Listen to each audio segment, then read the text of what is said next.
याद रखना, अगर बुरे लोग सिर्फ समझाने से समझ जाते तो बांसुरी बजाने वाला कभी महाभारत नहीं होने देता। जिंदगी में कभी भी अपने किसी हुनर पर घमंड मत करना, क्योंकि पत्थर जब पानी में गिरता है तो अपने ही वजन से डूब जाता है। अच्छे लोगों की कृष्ण परीक्षा बहुत लेता है, परंतु साथ नहीं छोड़ता, और बुरे लोगों को कृष्ण बहुत कुछ देता है, परंतु साथ नहीं देता। अगर भगवान तुमसे ज्यादा इंतजार करवा रहे हैं तो तैयार रहना, वो उससे कहीं ज्यादा देने वाले हैं जितना तुमने मांगा है। ऊपर वाले की न्याय की चक्की धीमी जरूर चलती है, लेकिन याद रखना ये पीसती बहुत अच्छे से है। कर्म का फल व्यक्ति को उसी तरह ढूंढ लेता है जैसे कोई बछड़ा सैकड़ों गायों के बीच अपनी मां को ढूंढ लेता है। इतिहास कहता है कि कल सुख था, विज्ञान कहता है कल सुख होगा, लेकिन धर्म कहता है कि अगर मन सच्चा और दिल अच्छा है तो हर रोज सुख होगा। बहुत विनम्रता चाहिए रिश्तों को निभाने के लिए। छल कपट से तो सिर्फ महाभारत रची जाती है। बुरे कर्म करने नहीं पड़ते, हो जाते हैं, और अच्छे कर्म होते नहीं, करने पड़ते हैं। जिंदगी में दो लोगों का होना बहुत जरूरी है। एक कृष्ण जो ना लड़े फिर भी जीत पक्की कर दे, दूसरा कर्ण जो हार सामने हो फिर भी साथ ना छोड़े। अज्ञानी व्यक्ति स्वयं के लाभ के लिए कार्य करते हैं, जबकि बुद्धिमान लोग विश्व के कल्याण के लिए कार्य करते हैं। अपने मन को अगर आप अपने वश में नहीं करेंगे तो वो आपके दुश्मन की तरह काम करना शुरू कर देगा।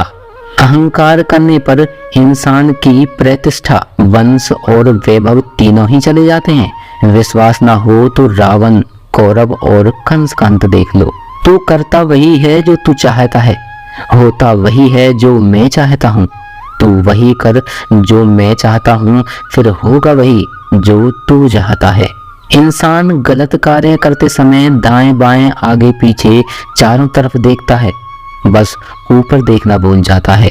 क्रोध से भ्रम पैदा होता है, भ्रम से बुद्धि व्यग्र होती है, और जब बुद्धि व्यग्र होती है तब तर्क नष्ट हो जाता है।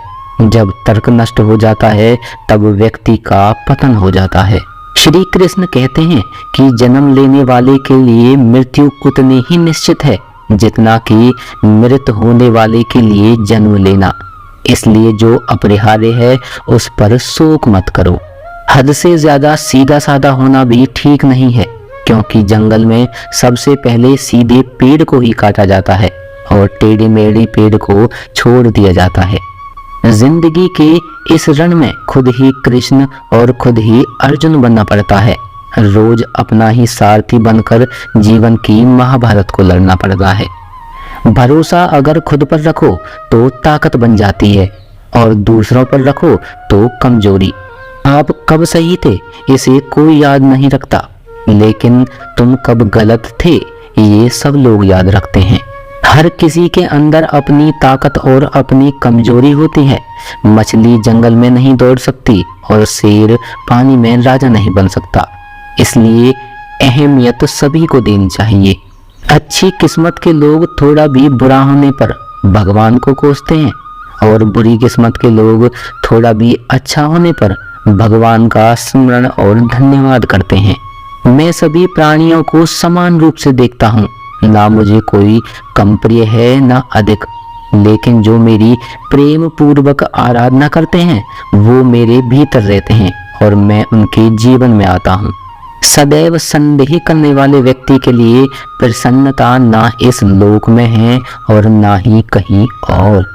आत्मा न तो जन्म लेती है ना मरती है, ना ही इसे जलाया जा सकता है और ना ही पानी से गीला किया जा सकता है। आत्मा अमर और अविनाशी है। मेरे भी कई जन्म हो चुके हैं, तुम्हारे भी कई जन्म हो चुके हैं। न तो मेरा यह आखिरी जन्म है और ना यह तुम्हारा आखिरी जन्म होगा।